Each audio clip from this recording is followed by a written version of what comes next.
Alhamdulillah, Rabbil Alameen. Alhamdulillah, Rabbil Alameen. Iqibatun lil mustaqim. Allah fi kulli umri nasta'in. Allah fi kulli umri amjid. Inhu Rabbi Ghafur Rahim. Inhu Rabbi yuhibbu al-mu'min. Innahu min ibadatuhu yu'minin. Wa Rabbi yuhibbu mu'min alladhi yusalli wa ibadatihi mukhlisin min mukhlisin. Muhammadan huwa Sayyidina Makbubana. Innahu kana Rasulun Nabiyyan. Salawatu Rabbi Taslimatihi alayhi. Assalamu alaikum. Rahmatullahi wa barakatuh. Lil ikwani wa akwati fi din. Salamu ala mani taba huda. Lil ikwani wa akwati fi Afrika wa Europa, Asia wa Amerika wa kulli makan. Halim wa salim bikum. Wa kayfa halukum wa aidkum ma Allah. Alhamdulillah, my brothers and sisters. Today, with Subhanahu wa Ta'ala's permission, we will continue on talking about Iman and the pillars of Iman and what it entails. And you recall last time we talked about the coordination, Iman, with the hands, the heart, the tongue, and the mind. And we talked about how all of them had to be in unison and that they had to be predicated on the principles that was handed down by Subhanahu wa Ta'ala and described and taught by our Prophet, alayhi salatu wasalam. So we talked about that. So this week here, Assalamu alaikum, Zora Salam. Well, this time we'll talk about the Iman, and we'll talk about, you hear Iman is mentioned a lot. We know that there are 6 principles of Iman. We know that, believing in the book of Subhanahu wa Ta'ala, the unforeseen, the future. It goes into these situations. But if you look at the narrations of the Prophet ﷺ, there are narrations where where our Prophet ﷺ said that there are 60 to 70 positive traits that constitute a Iman. But also it constitutes a person to be, quote unquote, a mu'min. And if the person falls short of these 60 to 70 traits, he's still a Muslim. And that's important to know because we'll get into what happens in the situation because we're human beings. Not all of us is going to be able to possess all these 60 to 70 positive traits that our Prophet laid out and to be declared actually a movement. And so what do we know about this? We know that the 60 to 70 traits cover sincerity, worship, believing in Subhanahu wa Ta'ala and his books and the Prophet ﷺ, jihad. There's a whole lot of different qualities that are mentioned in here that we should follow and adhere to. And so when we look at this, it's important that we as Muslims understand that what can take us away from Iman. We have talked about this continuously the last couple of weeks, building up to the point of we talked about shirk and kufr and what it does. And then we gave the ultimate what can take you out from Islam, period, is the Nawaqid al-Islam Ashura, which we talked about that. And so we know that kufr and shirk can take the Muslim out of Iman. It's not necessarily a situation that one thing you do here or one thing you do there, unless you have violated the principles and the under the Nawaqid al-Islam Ashra. That's a different situation altogether.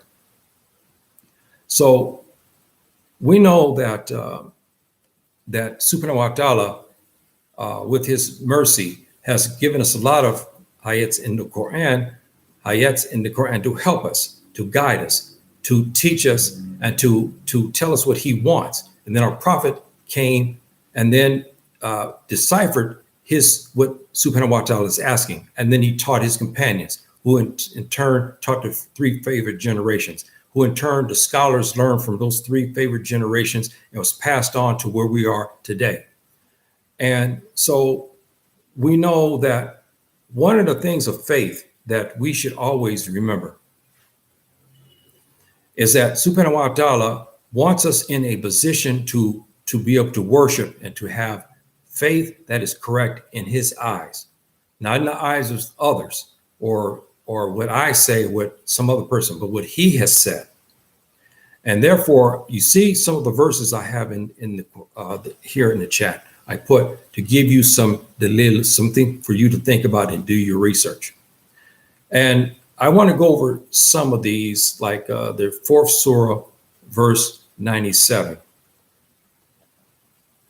Why I picked this particular verse and why it's important. Because let's face it, let's be honest about something. You cannot possess, I don't believe, the 60 to 70 traits living in Los Angeles. You cannot. Or Washington, D.C., or Mobile, Alabama, or Indianapolis, Indiana. You just cannot. Because of the area that you live makes it virtually impossible for you to adhere to what Subhanahu wa Ta'ala wants and what our Prophet alayhi salatu wasalam wants. It's virtually impossible. But we know that some we cannot help that, because like myself, I was born in the United States. We can't help where we were born. And some of us cannot migrate because we have a variety of other things and problems. And plus, to be honest, many of the 57 states, the Muslim states, they don't want us. They don't want us coming there. We can come to visit for a week, 2 weeks, pray in the masjid here and there, maybe a little bit of schooling, see a couple of brothers that you know or sisters that you know, and then they want you to leave. So it makes it very difficult. But if you look at this verse here, verse 4, the Surah Nisa in 97, and then I've talked about this verse before, why it is so important. Because Subhanahu wa Ta'ala is telling you something as a Muslim. He's giving you some advice.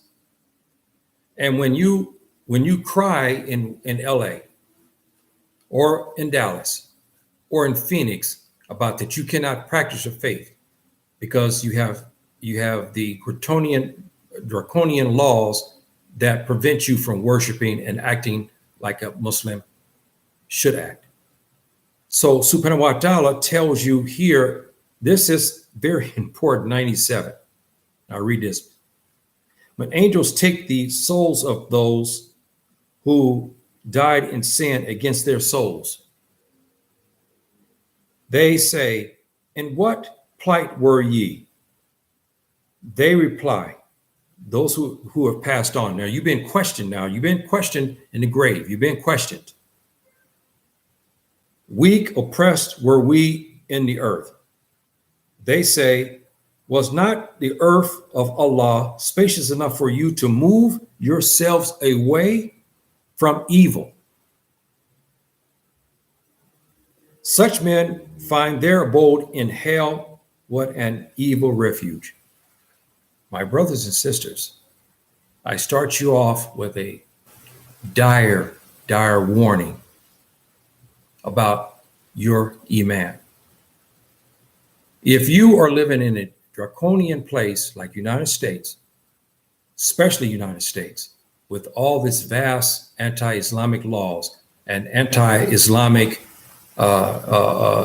legislation that's pending, the attacking of Muslims, there's not enough masjids for people. They have to travel 100 to 200 miles some places to go to a masjid. They have makeshift masjids inside garages. They're not even fit actually to be housed, have a masjid, but yeah, the brothers, I know they have no other choice. And you're suffering persecution. You leave yourself to questioning by subhanahu wa ta'ala by looking at this verse here. And I'll tell you right straight out, I was in the United States. I lived that place and I left that place. And I could not practice my faith. I was fortunate to do it. Not all of us can do it. Subhanahu wa ta'ala will forgive those in certain circumstances. And I could go in that, but that's not the class today. It's not for that.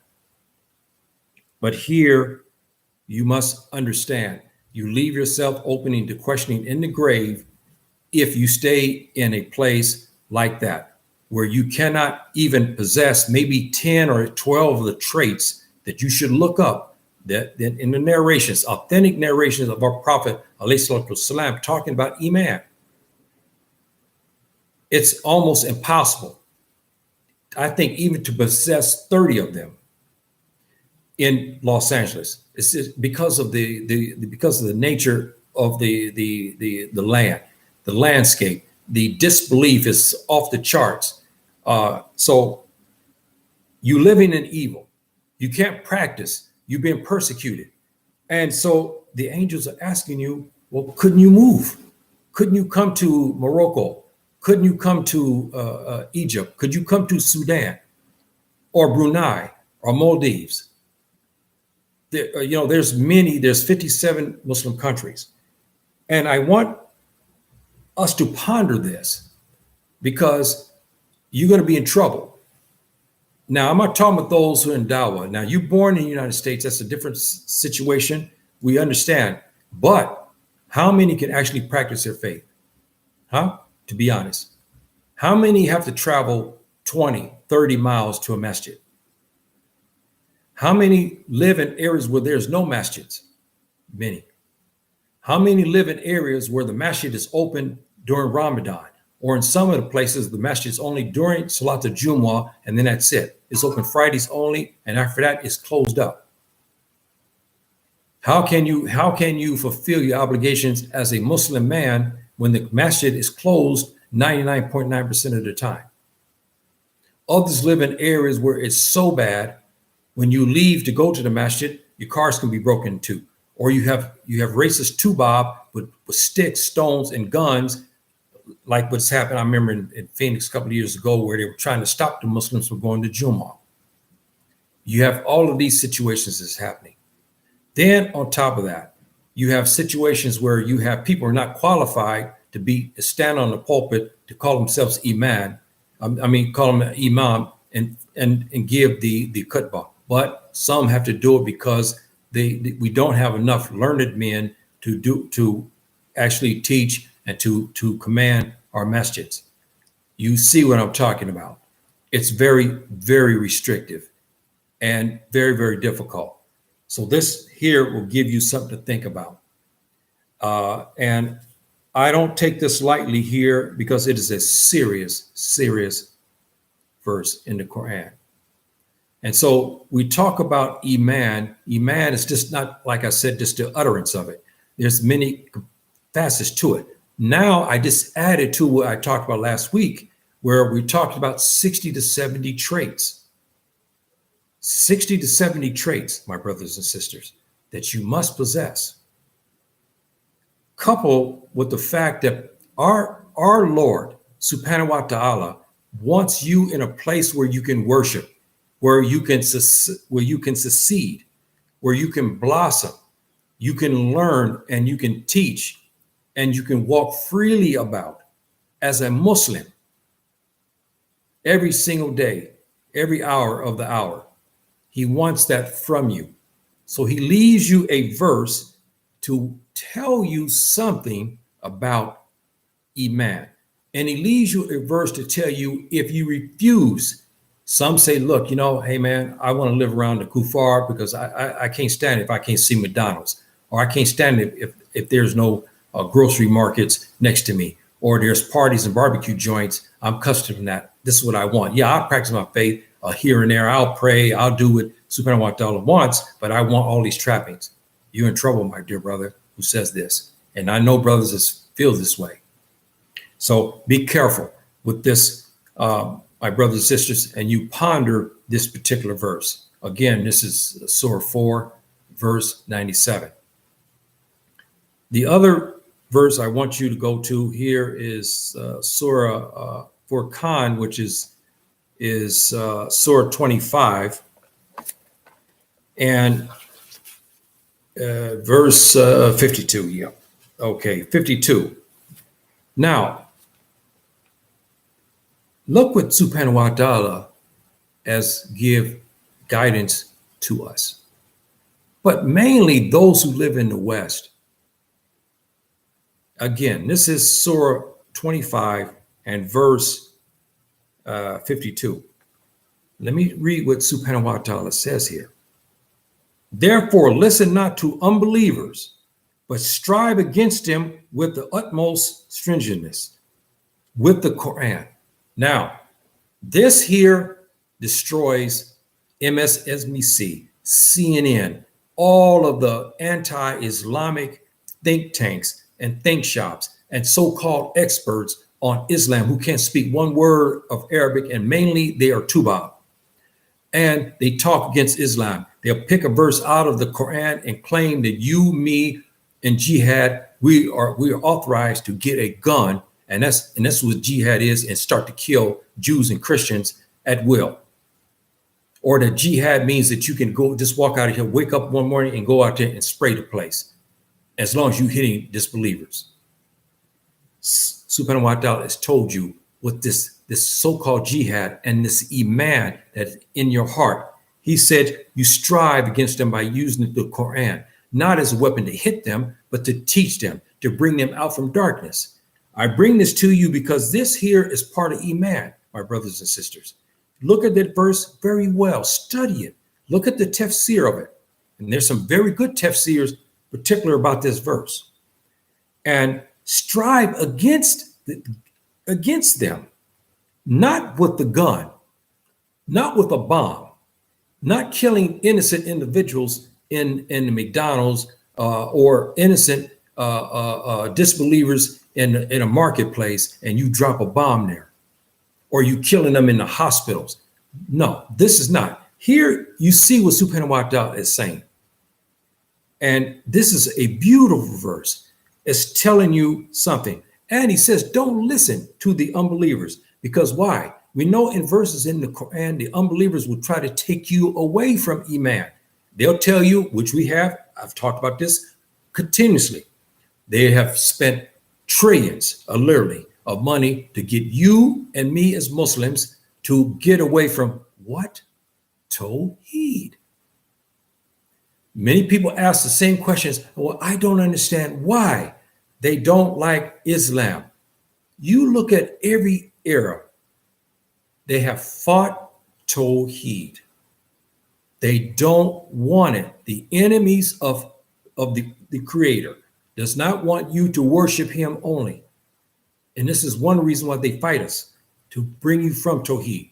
Even in Muslim states, the disbelievers, the Salibin will hire many who are like them in the land to carry out what we call Harb Salibiyah, means fighting against Subhanahu wa ta'ala and those who worship him. And they're hiring thousands and thousands and thousands to do this, to bring you from Tawheed. When they can't beat you to scare you, then they come with others who threaten you by telling you, look, this is what you should do. This is a new Islam. You should become modern. You should go ahead and worship only on Fridays. You should remove your beard and all your clothing. Don't act like a Muslim. You talk like a disbeliever. You dress like him. On Fridays, you can be Muslim. This is what we're talking about here. Subhanahu wa ta'ala says, don't listen to them. and you strive against them. When they come with you with the verse of the Quran talking, telling them you have the authority to kill them at will, you bring out verses like this. There's other verses in the Quran. Again, learning your faith. This here is Iman. You must have faith in that book. You must have faith in Subhanahu wa ta'ala. You must have faith in your prophet. When you begin to read the Quran and learn it and understand, especially in its original text and original language, you'll see Subhanahu wa ta'ala will bless you when you do this, especially reading it in the language that he brought down, not in English, not in Latin, not in Spanish, not in this language, not in that language, but in the original language that he gave. And he said, this is the language for you to discern. He tells us that many times in the Quran. It's important, my brothers and sisters, that you quite understand this.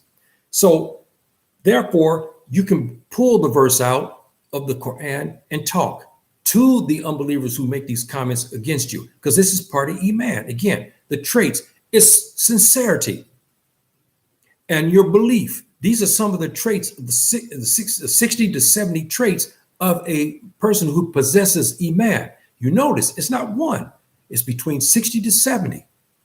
And here, Subhanahu wa ta'ala is giving you something for you to ponder and to use. And I'll talk about one more, and we will move on here. Okay. I like Surah Rome, but I want to bring up something, another one here that I like a lot, and I hear this recited. Okay, yeah, Surah 48, and it's verse 4. Surah 48.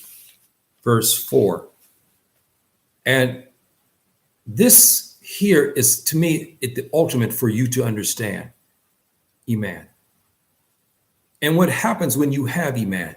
I gave you some glimpse of this last week when I told you when Iman begins to develop and your heart has been cleaned and Iman is in it. Remember, I said the hands begin to follow. Remember, I talked about our neighbors who may be disbelievers, who may hate you because you're Muslim. They may hate you because you're black and Muslim. Or he may hate you because you're Pakistani and Muslim and they don't like you. But yet they're poor. They have nothing to eat. Their children are starving. You have Iman. You go give them food. You give them, whatever what you can out of your wealth to feed him and his family at the best time, at the right time. And you have to do it correctly, and you have to do it with the right niyyah. Don't do it so you can get accolades in the city. It destroys your reward. But you do it in quiet if you can, without nobody knowing except him, that person, that neighbor that you give chicken and you gave potatoes and stuff and drink and bread and stuff like that, and even part of the cake or something that your wife had fixed. So you get the credit for that. Here, Subhanahu wa ta'ala says, again, this is Surah 48. And this is, and the verse is 4. Subhanahu wa ta'ala says, it is he who sent down tranquility in the hearts of the believers, that they may add faith to their faith. For Allah belong the forces of the heavens and the earth, and Allah is full of knowledge and wisdom. What a beautiful verse, our brothers and sisters. What a beautiful verse. Subhanahu wa ta'ala is talking about what happens when you possess this Iman. It brings tranquility to you, because when you have Iman, you have this faith, you have this confidence. Even the enemy who tries to take you from it, he may even kill you, because he's going to do everything he can to take you from it. But it brings tranquility to you. Why? Because you know that you have this Iman in your heart. That you possess most of the traits that our Prophet ﷺ said in authentic narrations. You have tranquility. You have tranquility because of that. And let's face it. Let's look at something, to be honest. No disbeliever, especially those who fighting and killing Muslims, can give you this verse. He cannot provide you that. Even our brothers who are wayward, who go work with them, they cannot find tranquility. Because why? That provision is given by someone who hates Subhanahu wa ta'ala. You don't get rewarded for it. that when you take money from this man who's killing Muslims, he's killing African Americans there in the United States, 500 years, discriminating against them, disenfranchising them. Then you go to work with them and you take his money. That money that you put on the table is haram. It's no good. It's worthless. You get no credit for it. So you have to be very careful here. And it's not Iman. Never let anyone come to you and tell you that when you go to work against Subhanahu wa ta'ala, that you still can possess Iman. I'll get to some people who believe this. And I talked a little bit about them last week. Now, let's get into another section here, my brothers and sisters. Who is this we got here? Assalamu alaikum, my dear sister Amina. What's the difference between the heart of the movement and heart of the hypocrite? Let's go over this quickly here. The difference is the munafiq, the hypocrite in English. Munafiq, Arabic, means hypocrite. He worries about the outside, the appearance on the outside, not the inside, because he knows Subhanahu wa ta'ala knows what he is. So he worries about the outside, meaning his appearance. You'll see the hypocrite, every other word may be, he's mentioning the names of Subhanahu wa ta'ala. You see him meticulously dressed. You see him saying all the right things. You see him talking the right things, but yet inside he's a liar. And so therefore he works on the outside and not on his heart, but only on talking to convince you that he is actually a believer, when in fact he's not.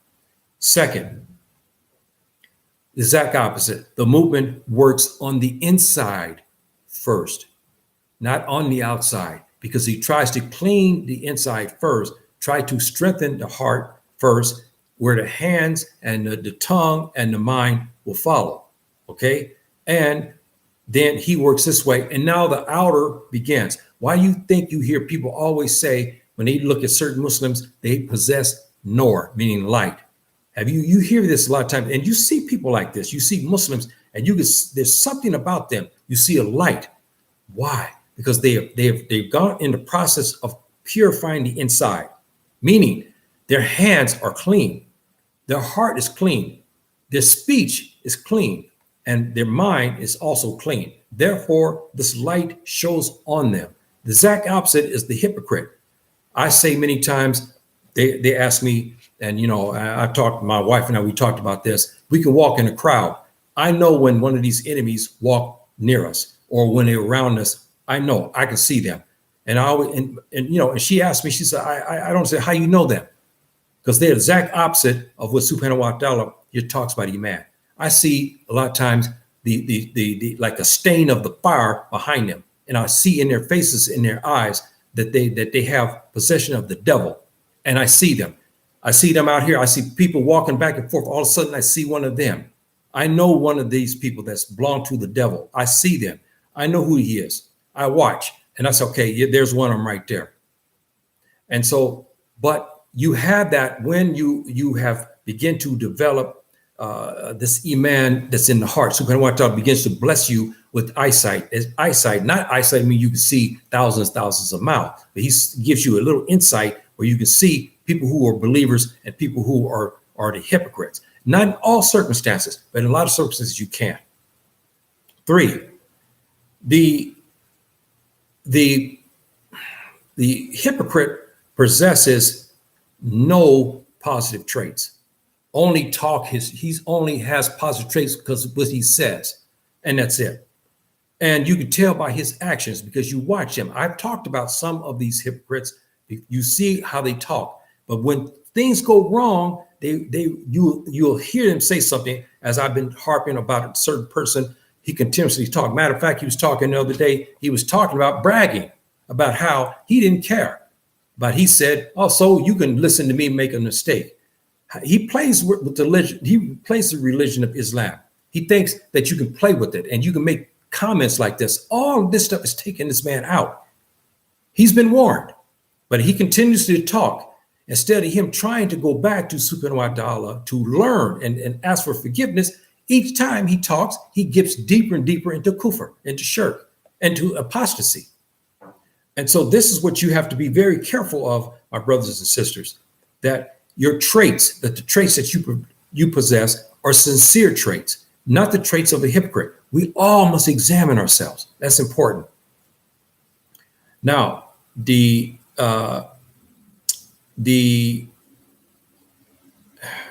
hypocrite possesses,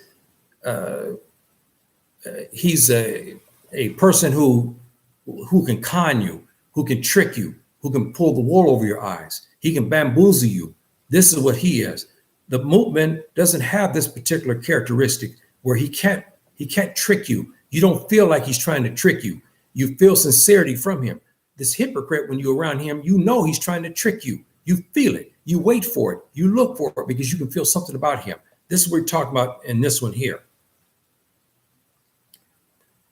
Number 5, this is the one I kind of already mentioned. One thing I saw, and I noticed this, that the hypocrite mentions subhanahu wa ta'ala 1,000 times per minute. I mean, he's talking continuously. Every other word is about subhanahu wa ta'ala. Beware of that person. This is bid'ah. The Prophet, he did not talk like this. The companions of the Prophet did not talk like this. The 3 favorite generations did not talk like this. Our famous scholars and our mujahideen who were famous didn't talk like this. And you read what they say. They did not do this. They use subhanahu wa ta'ala's name at the right time for the right situation. Not every other minute like the hypocrite does. He talks continuously using alhamdulillah every 2 minutes. Or he say subhanallah. You keep hearing him say over and over again. He uses the names of subhanahu wa ta'ala many times in almost everything. Turning off a light, walking past, going to the bathroom. He looks out the window. He's using the word. This is not the sign of a believer. This is a sign of a hypocrite. Be wary of them, my brothers and sisters. That is not Iman. And then one of the factors is that when you talk to this hypocrite, what law does he enforce? When you talk to him, you'll find out he doesn't enforce the Sharia. He enforces the laws of the kuffar. And this is evident when something happens, when there's a dispute between this person and another Muslim. You see what he reverts to. He doesn't go to the Quran to look for solutions or to the Sunnah of our Prophet, alayhi salatu salam. He runs to the disbelievers' ways and means to solve the problem. This is a sign of a hypocrite. And we know also that the hypocrite, he uses judgments from the kuffar and not from the Sharia, where the movement is exact opposite. There's a problem happens between me and him. We both run to the Quran, we run to the Sunnah, or we go to a learned person to ask. We have a debate about a certain thing, about an issue, say about marriage or something. We have a dispute. And so what we do, we run back to the Quran, to the original sources and to the Sunnah, and then we go to a learned person to help us, who's in between us. And this is what we do. We don't run to MSNBC. We don't run to a think tank. We don't run to some the philosopher Tubab and ask him for advice. We don't run to the governments of France and Germany to ask for their advice on Muslim issues. Those are signs of a hypocrite, because we have the answers in the Quran and we have it in the Sunnah. And if we have problems, we have students of knowledge and we have scholars who can convey this message to help you in your situations. This is the difference between the believer and the hypocrite. The believer runs to the book, our book, Kitabillah, and the Sunnah of our Rasuli, and to our learned men to explain it to him. The hypocrite runs to the disbelievers. That's the difference. Now, the hypocrite also will fight the Sunnah of Allah and the Sharia of Allah and the law of our Prophet. Our movement, our brother, he tries to enforce it. This is also the difference of Iman. You'll see this person using democratic ways and means, or he'll use communism or Taoism or Shintoism or some other type of ism to govern and to judge. The movement doesn't.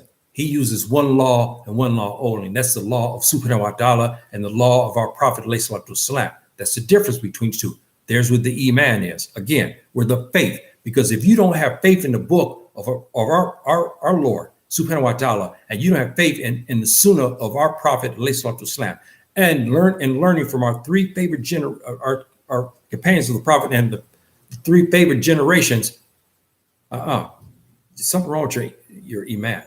Okay, something's wrong with that. Now, I'm going to talk about a group here. I'm going to talk about two groups. And I warned you last week about this particular group. And I'm going to add the other one because these people are prevalent everywhere, especially now in the Muslim states. And they are dangerous, my brothers and sisters. You must learn your religion. And they are deadly. And they're taking many Muslims out. And those who die in this state die as disbelievers. Now, there's these two groups. One is the Khawarij. I've mentioned them many times before. These are the people who fight the Muslims, who work against the Muslims, who legislate against the Muslims, who give their love and admiration for the disbelievers. They give their ire and their hate towards the believers. And these people here have a thing about Iman. And then the second group is the Murji'a. I talked about them a little bit last week. The Murji'a are the people who believe that Iman and the Khawarij, both of them believe that Iman is like in one bundle. Okay, it doesn't have many facets to it. It just has one particular entity, and that's it. They both agree to this, the Murji'a and the Khawarij. Where they differ is in this aspect. The Khawarij turns back around and says that the person who makes a major sin, meaning he has a lapse, he goes out and he goes to a convention and then suddenly he holds hands with a woman that's not his wife, okay? And according to the Khawarij, he's just apostated out from the religion. The Murji'a has the exact opposite view of that. He said as long that man can go to that convention, he can do what he wants. If he wants to sleep with this woman for 3 days at the convention, and as long as he's praying and he has Iman in his heart, he says this, then he's okay. It doesn't affect his Iman. These are two dangerous sects of Islam. They're not Muslims. They're not Muslims. Yes, they pray. Yes, they fast. Yes, they are Islamic clothing. Yes, they go to the masjids. Yes, you see them even on TV. Yes, you see them in publications and whatnot, but they're not Muslims. Okay, they are a deviant sect. And remember what our Prophet ﷺ said. He said that there will come a time there will be 73 of these particular Jamaat Islamiyah, Islamic groups. Islamic groups will be what? They will go, 72 of them will go to the fire. Only one will go to heaven, and that's those who follow his way. The Murji'a and the Khawarij are part of the 72 because they don't follow the way of the Prophet ﷺ. They took some from him here and there, but they don't follow. Be wary of them. Be wary of these people. Their Aqeedah is corrupted. It's very corrupted. You know that if a person commits a sin and he say that he goes out and we'll say, for instance, he got weak and he goes inside of a store, nobody's looking. So he goes and steal maybe a pound of apples, say for instance. He knows nobody's looking, so he hurries up, puts them in a bag, and he leaves out without paying. You know, theft is a major sin. It's wrong. Now, according to the Khawarij, again, he is a disbeliever now because of that. That is not the Sharia Islamiyah. And the Murji'a say, so what? If he wants to go steal 2 pounds of apples, it's no problem. As long as he's praying, as long as he's believing, it's no problem to faith. So this is something, my brothers and sisters, that you should be very, very careful of these groups. And they're prevalent. We have them on YouTube as well. They have a philosophy and they'll tell you certain things, but they do certain things over here and they'll tell you it's okay, it's modern, it's no problem, it does not affect your faith. Or the other ones like the Khawarij, they'll tell you, well, look, there's no problem in you hungry. You want something. So here's come maybe the Tubab and some of his programs. He comes and he says, look, I'm going to hire Muslims and I'm going to pay you $50 every week, say, for instance, for you to go and spy on Muslims, for you to go after Muslims, to intimidate them, to stop them from going to the masjid. They'll tell you things like this, and they'll tell you that you're doing right. You're doing wrong. This is kufr, okay? Because there's a verse in Surah Baruj where Subhanahu wa ta'ala tells you, if those who harass the Muslims, men and women, and don't make tawbah, you go into the fire.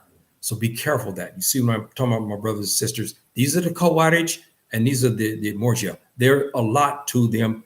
I don't have time to give you all of that advanced courses. I'm just giving you some of their philosophies.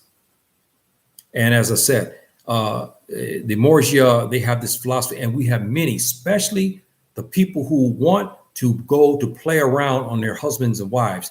They like the philosophy of the Murji'a, and they believe that they can go and they say, you know what, I'm going to go read the Quran for an hour, and then after that, I'm going to hit the town. I'm going to find a woman who I can be with that night.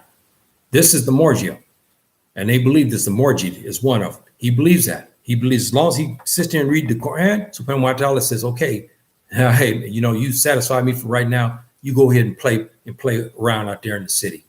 This is the Murji'a. It's dangerous, my brothers and sisters. And we have people who believe like this. It'll take you to fire. Please be careful. Don't adopt that. Now, let me go a little bit into the actions of the mouth, because we didn't cover that as well, but I'm going to cover a little bit of that, just a little bit here, and I'm going to move on to some other parts. We know that Iman is determined not by the disbelievers. We know that Iman is determined by what Subhanahu wa ta'ala has laid down. By what? We know that Iman comes from the ways and means of Islam, meaning prayer, your zakat, your worship, okay, your good behavior because of man and your belief. Now, this is where we have the differences, because people have asked questions. They say, we have a philanthropist who gives millions every year. He builds hospitals on our continent here. He puts churches, he puts roads and buildings and countries in Africa, Asia, any place. And then they'll tell you he has Iman. And then you have a Muslim who does the same thing. Which one has Iman? Both of them or one? Only one, according to our religion, is the Muslim. Why? Because he believes he's doing these works fi sabili Allah. The disbeliever is not doing it. He's doing it to gain accolades. He goes, he puts it around, and it's good works. No one's saying it's not good works, but it's not Iman. It's not Iman. It's not classified as Iman, because one, he doesn't pray.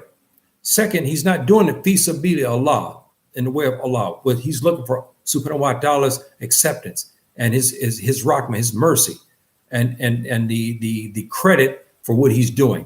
The disbeliever doesn't do this, so therefore this is not Iman. We should clear that up so you understand that, because the Iman comes from your adherence to Islamic principles first. Once you develop that, once you master that, once you have purified yourself to where you do these things according to what Subhanahu wa ta'ala says and our prophet, then you begin to do the good works. Like when you walk on the street and you see glass, a big glass, it can blow out tires, so you move it. Or you go and you see an old woman, she can't see very well and she needs to cross the street, so you go to assist her. This coupling along with the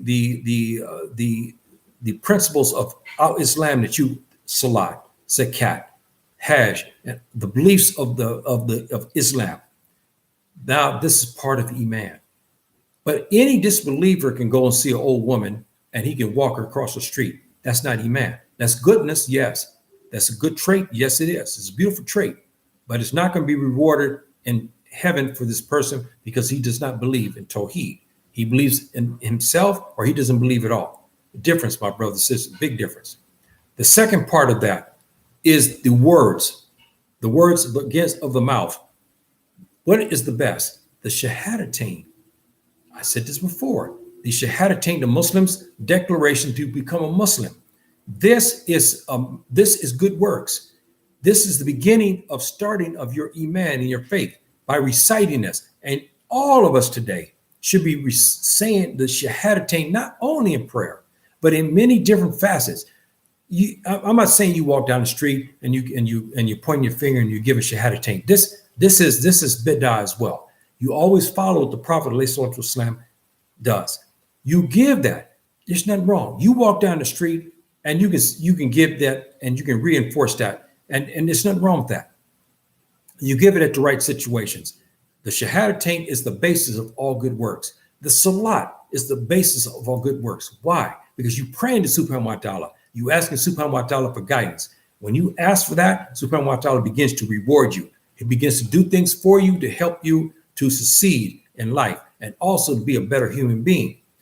Not only that, you have Iman and you have the good works. Both of them combined together, this is Islamic. When you have good words, good deeds only, this is not Islamic. There's the difference. I want that understood, my brothers and sisters, because there's a far difference between that disbeliever who's a millionaire and he's throwing money around all over the place. He's feeding people. He's got food banks all over the place. He's invested money. Beautiful work. No one can ever criticize him for that.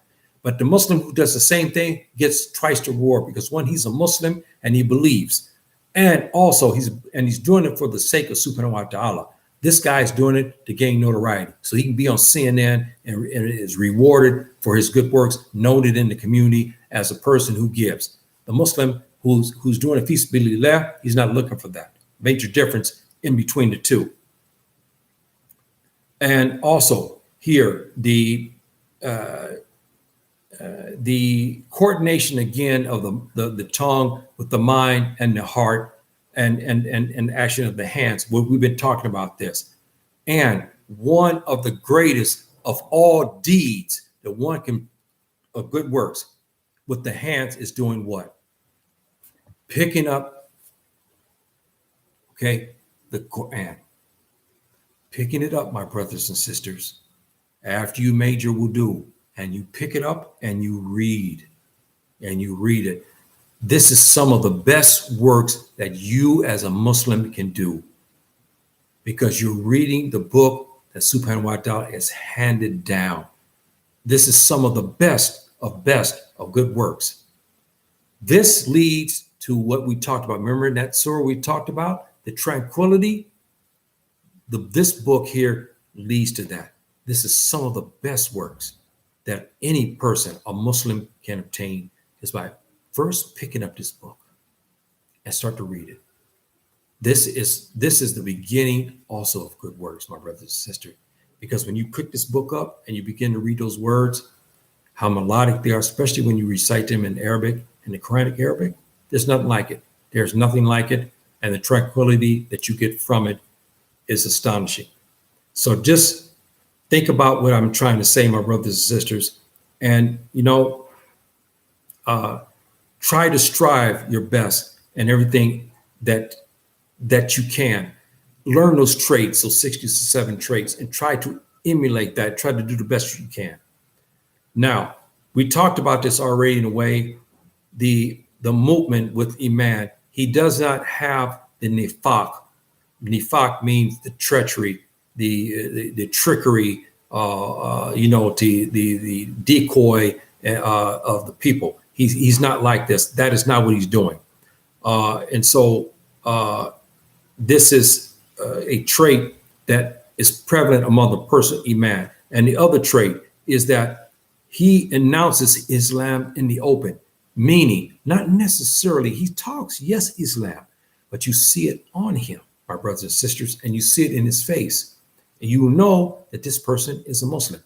Far too many people today have lost the Islamic identity, and they'll pass by you. They look like any disbeliever on the street, and they pass by and they don't understand why you don't give them salam. And you say, hey, brother, I didn't know you were a Muslim. And you see him in tight pants and a shirt showing his muscles. There's nothing Islamic about him. He passed by you, you say, hey, brother, why did you speak to me? Why you didn't give me salam? And you say, oh, I didn't know you were a brother. See, this is happening even in Muslim lands today. Some people don't even, they forgot they're Muslims, and you don't even know what to, and you look at them and you say, I don't know if this guy believes or not. The way he acting, the way he looks, you just don't know.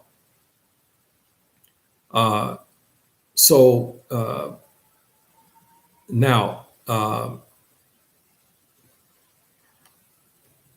last thing on this is the mouth and the heart, okay, the tongue, the speaking, and then the coordination with the heart, and then with the mind, possesses Iman in it.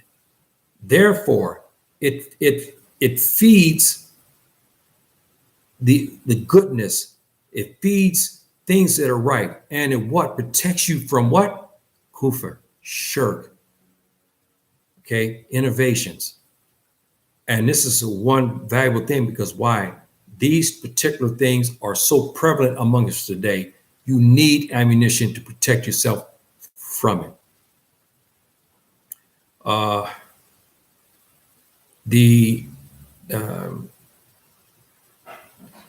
about ready to conclude on this, because there's a lot here today, and the Iman is a long subject, and I covered some of this for you to ponder, my brothers and sisters. And again, in a nutshell, Iman has many facets to it. You remember, there are 6 principles of Iman. And I can go into each one. We can take time to go into each one, but most of them are self-explanatory. You can do that on your own and find that. I'm just giving you the basis for you can do your research. What I'm concerned about is the 60 to 70 traits many Muslims, especially in the West, don't know about. And you have to get that narrations and pull that up and then read it and look at those traits and learn it and ask subhanahu wa ta'ala that he bless you with it. This is important, my brothers and sisters. So again, remember, Iman, there's the 6 traits. Then the positive traits that makes you a mu'min, a devout believer, is that you have to master those things. It's very difficult. Sincerity, there's many, okay? There's many. And this is part of Iman. You've got to have that. Many of us didn't know this. Many of us don't know these things. They thought Iman is just one facet. I pray, I make psalm, I do this, I do that, and I'm covered, and I have Iman. No, that's not the case. You should, again, learn. You may fall under the 6 principles that you may understand them, but the 60 to 70 traits you may not understand, and many of them you probably don't possess. I also talk about our brothers and sisters, especially in the United States, and they live in disbelieving countries. It's extremely hard to possess those traits. Very, very difficult. Okay, very, very difficult to possess those traits, and it's very hard for you to have that. And I gave you the what Subhanahu wa Ta'ala told you about in the surah, where he said during the questioning of the grave, the question of the angels ask you, well, you were being persecuted, why you didn't move? They were asking you, say, look, the earth is spacious. You had a place you could go to practice your faith, to develop your Iman. Why you didn't do it? And if you didn't, if in this situation, if you don't answer it right, or your life, because all your life is going to be in front of them, they'll be able to read it. Your book will be closed, and they'll be able to, on you, because you're in the grave, they'll be able to read this, and they'll begin to ask you questions about that. So you're going to have to be prepared to answer those questions. And this is serious. And you saw what Subhanahu wa Ta'ala said. You could end up in the fire because of things that you did not do. And you have to be very careful, my brothers. You live in West and in a disbelieving country, even in Africa, you have to be very, very careful. But one of the differences in Africa that is different than in many parts of the world is that even though you live in Kenya there's many, many Muslims. So you do have reinforcement, and there's masjids everywhere. It's not a Muslim state, but even though the person's living there, they can, most likely they can practice their faith. So that makes a big difference. But remember something, my brothers and sisters. Just because you heard me say that, that doesn't mean that you leave from Illinois or you leave from Alabama and you leave from Texas and you go to Kenya as a Muslim. You can't do it unless you're there commissioned to do dawah, unless you're there commissioned to be an imam of a masjid, unless you're commissioned to go to a school or something, Islamic school, or there you were commissioned to go to a secular school to get the knowledge because why? You're going to use this to become a doctor. That's different. You do it and then you get out from there. You cannot move to Kenya, say so to speak, to retire and to live out the rest of your life and invest in that country. You cannot do it. You hear Muslims say that, yeah, I think I'm gonna go invest in Japan. Can't do it. You're Muslim. Cannot do this unless you meet those other criteria. So be very careful of that. And I talked about the wretched two groups. There's other ones too, the Khawarij and the Murji'a. My brothers and sisters, if you get the opportunity, read about them and about their corrupted Iman and corrupted faith. Okay, the Aqeedah is absolutely rotten. And again, I went over them. Remember, the Khawarij are the exact opposite of the Muslims. The Khawarij have love and respect, and they have rahmah, mercy for disbelievers. And they have hate and guile for the believers. See, and they believe that the taking the life of a Muslim is authorized in many different circumstances. But the life of a disbeliever, a Salibi, a racist Tubab, no, they cannot be killed. You see this, how dangerous this Aqeedah is? See how dangerous the Khawarij are? And then they have this philosophy about Iman. Iman is like wrapped up in a ball, a tight ball. If you step out of Iman and you see a pretty girl and you go to hold her hand, which is a major sin, and even though you have not consummated the act yet, but you're thinking about it and you're doing certain things with her already, they say that you've apostated. You're gone. You're a kafir now. That is not the Sharia of Allah. It's not. And then remember, I talked about the Murji'a. The Murji'a have the same philosophy about the Iman, but they're different. They say that you can go with that girl. Yes, they say you can go with her.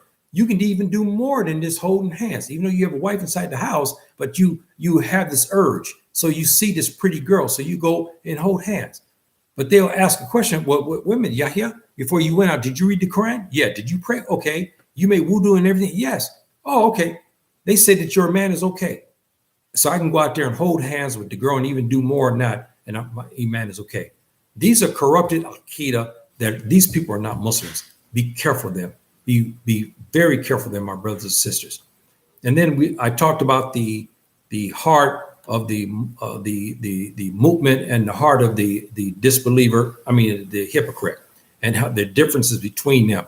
And again, building you up to the time to give you something to show what Iman is and what it is and what constitutes Iman and what can help you as a Muslim and to develop and become a strong Muslim, because you have to have this Iman in order for you to move on and move forward. You must possess that. And you gain that Iman by learning the religion.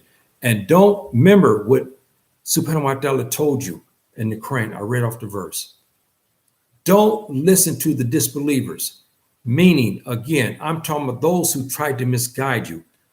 We always preface this by, yes, you're in the West. You have family who are Hebrews and Christians and even atheists. I'm not talking when your dad or your mom, you're in the house with them and he says, son, go empty the trash. You can't say, hey, dad, hey, I'm a Muslim now. I can't listen to you. We're not talking about situations like that. And moms say, hey, son, please, can you go over there and set the table for me? Because my hands are full here. I'm going to go tell my mom no, because she's not believing. We're not talking about a situation like that. But I'm laughing because we've had people have taken religion wrong, and they thought now because they became Muslims that basically they don't have to listen to moms and pops anymore. That's not the case. That's not the case. But you still must listen to your mom and dad. But when they fight you for your faith, that's a different situation. But I wanted that clarification because I know people say that, and I've heard the brothers sometimes do this. They didn't understand their deen. And so when pops say, hey, look, hey, son, I got to do something here. I don't feel good. Can you go out there and cut the line for me out there today? And you say, no, Dad. And pops say, hey, well, why, son? Dad, you don't believe. I don't have to listen to you. We're not talking about that, okay? So just be careful there. And again, learn the verse of the Quran. I laugh because I know of situations like this. I heard of it, and some made me laugh and I cried because they didn't know, and someone had to teach them. They didn't mean any harm because they were ignorant. They thought it was okay for them to do that, but it's not okay for them because you must listen to your mom and your pop, even though they are disbelievers. But you still must respect them and love them, as long as there's no conflict with the religion. And so, just be careful. So my brothers and sisters, I gave you a little bit more today on Iman. We will follow, inshallah. We talked about Iman, and we talked about Iman and Islam. What's the difference between the two? Are they similar or are there differences? We will talk about that, inshallah ta'ala, when we say Iman, we say Islam. And then you heard me say also in the past, and I give you the Islamic term talking about the ways and means of, the ibadah, the ways of a movement and Iman. And I used the word, remember I said, Imaniya Islamiyya, okay, Islamic faith. What about that? What's the difference between the two? Are they different or the same? We will discuss that, and we discuss some of the other factors of Islam again as well. And inshallah, subhanahu wa ta'ala grants us life. So my brothers and sisters, thank you, Zora, for showing up, and my sister Amina, and those who may show up in the future. And I'm hoping, our brothers and sisters, that subhanahu wa ta'ala bless you and keep you safe, especially in the United States. And my brothers and sisters, as I always tell you, please guard our children, especially our young Black men. When they leave, please watch them.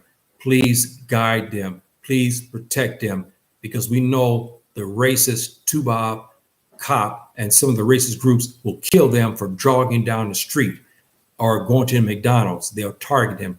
Please protect them and protect our sisters too. It's not only about pregnancy anymore. They are being killed as well. So protect them, because that's our future. And you make sure that you guide them correctly. And again, as you hear me say 1,000 times, my brothers and sisters, don't be afraid to chaperone again. Like in my era, they had that. My mother and father, we had that. And I hated it, but I understand the wisdom behind it. Don't be afraid, because you live in an area where the cops are killing. Your son said, Mom, look, I want to go. And you say, son, I'm going to drive you over to McDonald's and I'll leave you there. And so you give them space, because you got to give your kids space, but then you take them to McDonald's. There's nothing wrong with that, because they're most likely, the police will be more scared to take you on, but they can still kill you, but they'll be more worried to that than they see your son, 16-year-old kid, an athlete, football player. He's noted in the area. Many of the Tupac police don't like that, and they'll target your child, and they know your child's happy because they watch. He said, every day, I know every Friday, Yahya goes to McDonald's. So they wait for you, and they pull you over as a 17-year-old, and they pull your chain, so to speak, to make you angry, and they shoot you dead. How many? I just read they just killed another youth. And now, as you notice, and I will end here, you notice now in the papers, they're starting now not to talk about this, as though there's no more killings. There are killings everywhere. Every single day now, the Tubab is killing some Black youth and some Black man and some Black women as well. But it's just that the CNNs and the MSNBC have stopped to talk about that, but they're still doing it. So my brothers and sisters, please be careful there in the West, okay? Please be careful in the United States, because it's a killing zone. And you remember what our prophet said. He calls this type of action el-harj, meaning this the ruthless killing without any regard to life. The person killing doesn't understand why he's killing, and the person who's being killed, he does not understand why he's being killed. And our prophet, ﷺ, called this el-harj. So just be careful out there. So my brothers and sisters, thank you for showing up, and those in the future, And I hope you got something out of this. And I'll leave you with the beautiful words of Jinnah. Salamu alaikum, rahmatullahi wa barakatuh.